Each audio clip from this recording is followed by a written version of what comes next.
Hi everybody, I am going to talk about the function and use of relationships in social casework. Human society is a network of relationships, and every human action has the characteristics of social relationship. A genuine relationship is an emotional bond between people who interact with each other. The level of interaction is determined by the strength of the bond that exists between persons who are involved in a relationship.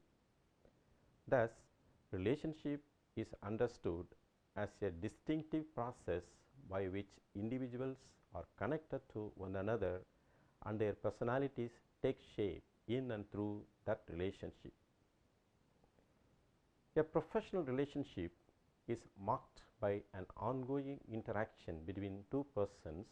One of them is necessarily a professional and the other is a client or person with a problem who seeks help. This relationship is purposeful and governed by a set of established boundaries or limits that is deemed appropriate. The practice of social casework is a humanistic attempt to help people who have difficulty in coping with problems of relationship in family, group and society. Social casework consists of a process that is characterized by one-to-one relationship that is purposeful and aims at helping an individual in making appropriate adjustment in his or her relationships for effective personal and social functioning. At the end of this talk, you will understand the functions of professional relationship in casework practice, know the meaning and types of transference, gain an insight into the use of transference, appreciate the problems in professional relationship. Let me state the functions of professional relationship. The functions of the professional relationship are manifold. It is meant to create a conducive atmosphere for free expression of thoughts and feelings, to focus on the reality and the emotional problem, to arrive at a better solution of the person's problem, to identify the means for carrying out the planned tasks, to enhance the development of personality of the person with the problem, and to help the person to make a more acceptable adjustment to his or her personal problem. Let me outline the characteristics of caseworker and client relationship. The relationship between the caseworker and the client is vital as it has emerged out of shared and emotionally charged situations. Like any other growth-producing relationships, the relationship between the caseworker and the client contains an element of acceptance and anticipation, support and inspiration. The distinguishing mark of professional relationship is its clear purpose, which evolves out of the knowledge of the goal to be achieved. The professional relationship begins as and when the person with problem shares some part of his or her problem and the caseworker empathizes with the client and brings out his or her professional competence into the process of problem solving. This relationship may have its own therapeutic values. The relationship between the caseworker and the client is time-bound and temporary in nature. Let me describe the uses of relationship. Relationship is a channel through which the client is understood. It helps a caseworker to make the person get involved. It helps a person to relate himself or herself to the caseworker. It has its own therapeutic values. It helps a person to ventilate his or her feelings. It enhances a person's ability to make decisions. Relationship helps a caseworker to offer suggestions. It enables a person to clarify his or her doubts without fear or anxiety. Let me now discuss about transference and its types. Transference is a tendency in every human being to relate his or her emotions and attitudes with another person. It involves transferring feelings, attitudes, and fantasies from one's unconscious mind about a significant person in his or her life to another person.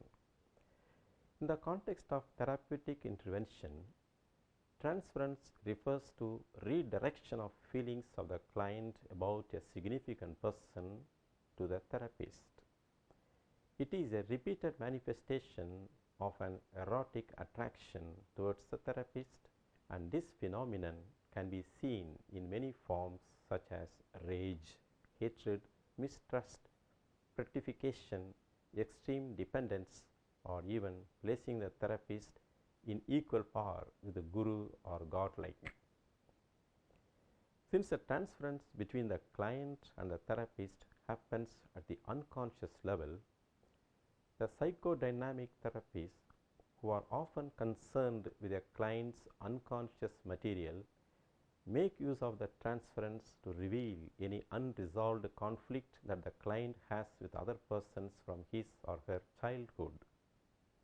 In short, transference is a channel through which feelings of the person with problem are projected onto the caseworker. It has its association with the relationship the person has experienced in the past. The intensity of the person's feelings is connected to the incomplete elements of his or her life.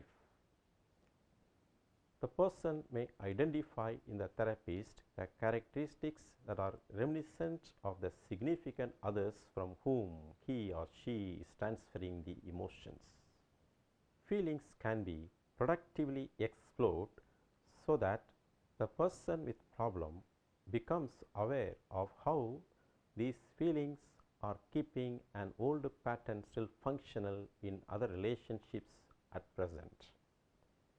The caseworker can cautiously take on a symbolic role and allow the person to work through his or her unresolved conflict.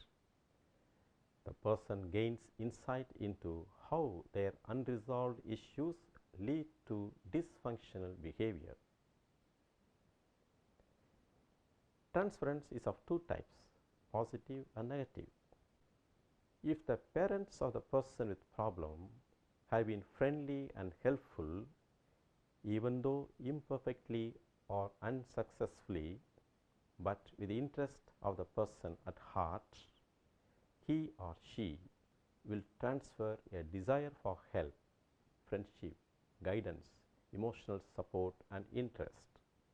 Then it is known as positive transference.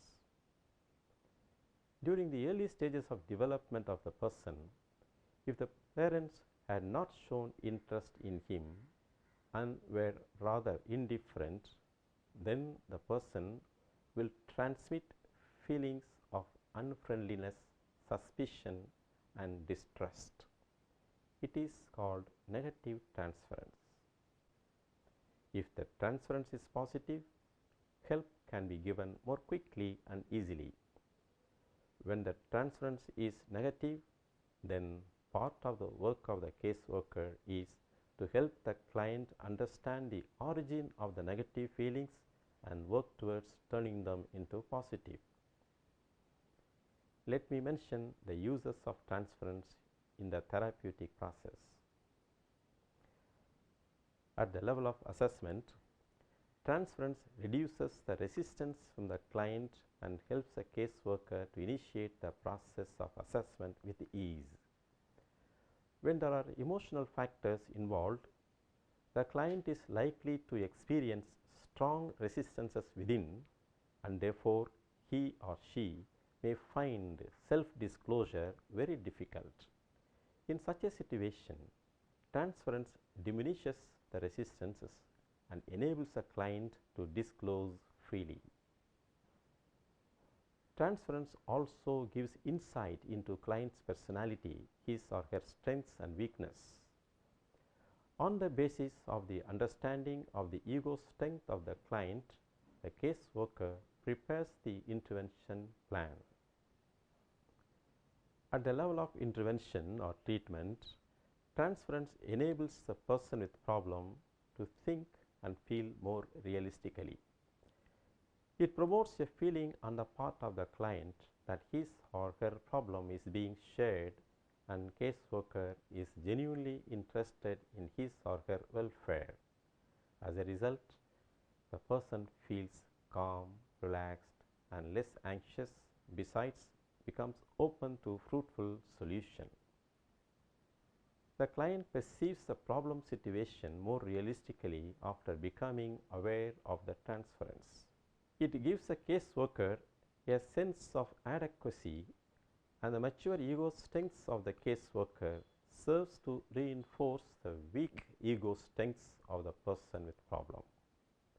In short, transference is handled in such a way that the person with problem becomes sufficiently free to think and feel more realistically about his or her behavior and relationships.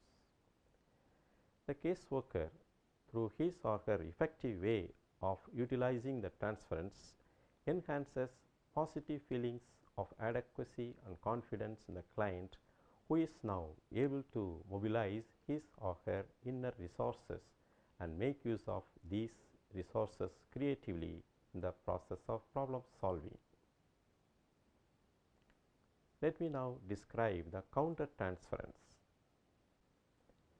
Countertransference is viewed as a jointly created phenomenon between the therapist and the client according to the contemporary understanding.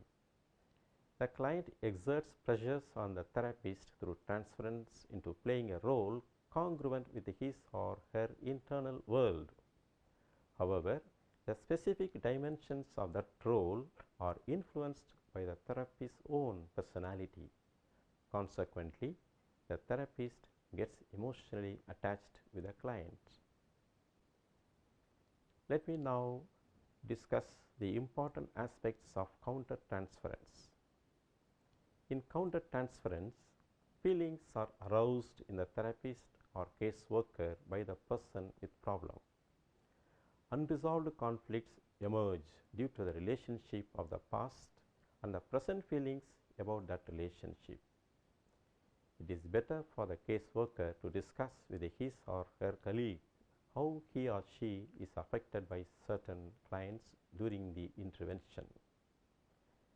The caseworker should get others' perception on whether he or she is maintaining unconditional positive regard towards the client.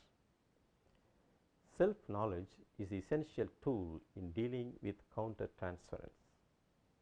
The caseworker's failure to acknowledge countertransference will make the intervention an exercise in futility and countertherapeutic. If the professional person is not prepared to deal with his or her reaction response arising out of his or her unresolved conflicts, then it is very difficult to carry on the intervention therapeutically fruitful. Countertransference in groups is indicated by exaggerated and persistent feelings that tend to recur with various persons from different groups. The training of caseworker or therapist enables the therapist or caseworker to be aware of any tendency of transference and keep it at the minimum. Nevertheless, they may never overcome such tendencies completely. If not handled properly by the therapist, the induced countertransference becomes potentially countertherapeutic. The therapist should see to it that countertransference does not affect the professional relationship. He or she should recognize the feelings and control them. In case it is unavoidable, the worker or the therapist should refer the client to some other professional. When the therapist becomes aware of counter-therapeutic inner experience, it is particularly important to choose words or phrases in his or her interactions even more carefully than at other times. Hence, caseworkers need to be alert to their own issues. Social caseworkers should be aware of their vulnerabilities derived from relationships within their family. They should be alert about triggers related to sensitive current issues such as divorce, problems with the difficult teenagers, and so on. They should avoid using prejudices and stereotypes of all kinds, including the tendency to use labels such as borderline or manipulative to describe the whole person rather than a condition or trait. They should control the urge to rescue or to foster dependency. They should not deny any pain and over-identify oneself with the pain. They should be aware of any irrational fear of anger from the clients, especially towards themselves. They should shun any urge to impose one's own agenda on the client. They should handle their frustration appropriately when the expected change is slow or not apparent. Let me discuss about the problems in professional relationship. Any profession has its own challenges. In social casework, the relationship acts as an effective tool in helping the persons with problem. But sometimes the same relationship may act as a barrier to the development of the persons with problem. Usually, we encounter some problems with reference to the client at the initial stage, such as fear about seeking help, involuntary clients, and effects of prior knowledge. Fear about seeking help. It is common knowledge among the persons with the problem that when people come for help or even situational problems, they almost always experience some anxiety. This is partly so because they are usually aware that their problems as well as the solutions lie within themselves to some extent. Conscious or unconscious feelings of shame or self-blame or recognition that one may have to make personal changes can lead to intense and realistic discomfort. Such feelings are widespread, but the intensity with which they have experienced varies according to the significance of the intervention. Involuntary clients refer to the person who has been either openly or subtly persuaded to get help. There may be anger as well as anxiety in such persons. The person may be reluctant to see a caseworker when referred for intervention, as he or she feels that the process of intervention is an intrusion on their independence or a reflection on their emotional balance. Effects of prior knowledge. The knowledge that the person has about the social casework or family therapy or psychotherapy will also affect the initial attitude. If the person has positive impressions about an agency or an individual caseworker, he or she may be willing to go for the intervention and anticipate his or her meeting with a caseworker. On the other hand, if the person had any bad experiences earlier or heard any negative report about the agency or the caseworker, he or she may be not only unwilling but also become hostile or critical or condescending towards a caseworker. Let me mention about the basic attributes which are necessary for the effectiveness of the casework or the therapy. Accurate empathy. It refers to the ability of the caseworker to perceive and communicate accurately and with sensitivity both feeling and experiences of client and their meaning and significance. The feelings of the person with problem should be sensitively handled by the caseworker. Non-possessive warmth. It refers to the caseworker's approach which should not be dominating in any way but expresses his or her respect, care and concern for the person. The caseworker exhibits warmth and interest in the person without any precondition or without any ulterior motive. Genuineness and authenticity. It denotes that a caseworker is honest in his or her approach and genuine in his or her concern for the person. Unconditional positive regard. This implies the acceptance of the client and his or her problem without any preconceived notions and beliefs in the ability of the client to solve his or her problem. Congruence. This refers to the ability of the caseworker to express clearly what he or she intends for the client. Let me mention about the worker's burnout. Burnout is a state of a person that is characterized by emotional and physical exhaustion due to excessive and prolonged stress out of his or her job. The burnout makes the worker lose interest in what he or she is doing and saps his or her energy. The worker therefore feels overwhelmed, difficult to meet the routine demands of his or her work. Eventually, he or she may feel like that there is nothing more to give. Burnout has been a subject of deep concern among social case workers for over 2 decades.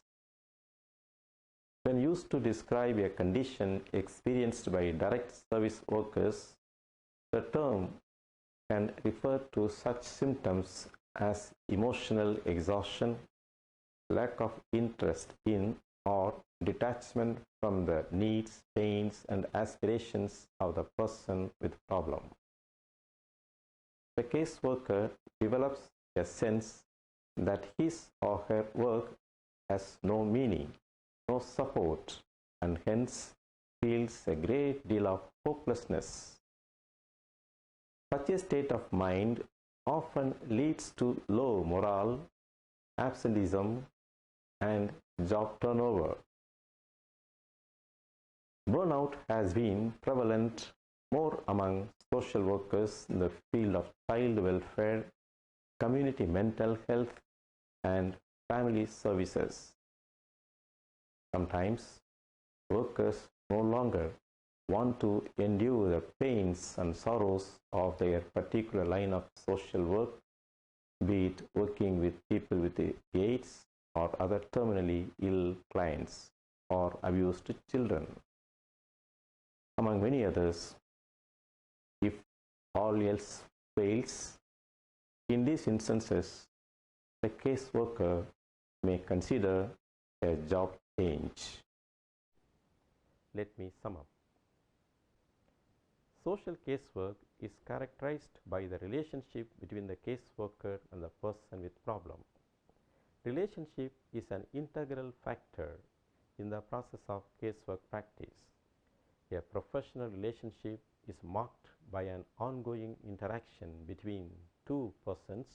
One of them is necessarily a professional and the other is a client or person with a problem who seeks help. The relationship between the caseworker and the person with problem is vital as it has emerged out of shared and emotionally charged situations. Professional relationship has its specific functions. This relationship may have its own therapeutic values. The relationship between the caseworker and the client is time-bound and temporary in nature. Relationship in a therapeutic intervention has a degree of transference and countertransference. Transference also gives insight into client's personality, his or her strengths and weakness. On the basis of the understanding of the ego strength of the client, the caseworker prepares the intervention or treatment plan. Countertransference is viewed as a jointly created phenomenon between the therapist and the client. In professional relationship, the caseworkers encounter some problems with reference to the client at the initial stage, such as fear about seeking help, involuntary clients, and effects of prior knowledge. Accurate empathy, non possessive warmth, genuineness, unconditional positive regard, and congruence on the part of the caseworker are some of the basic attributes necessary for an effective professional relationship in casework practice. Let me sign off now and hope to see you in another session. Thank you.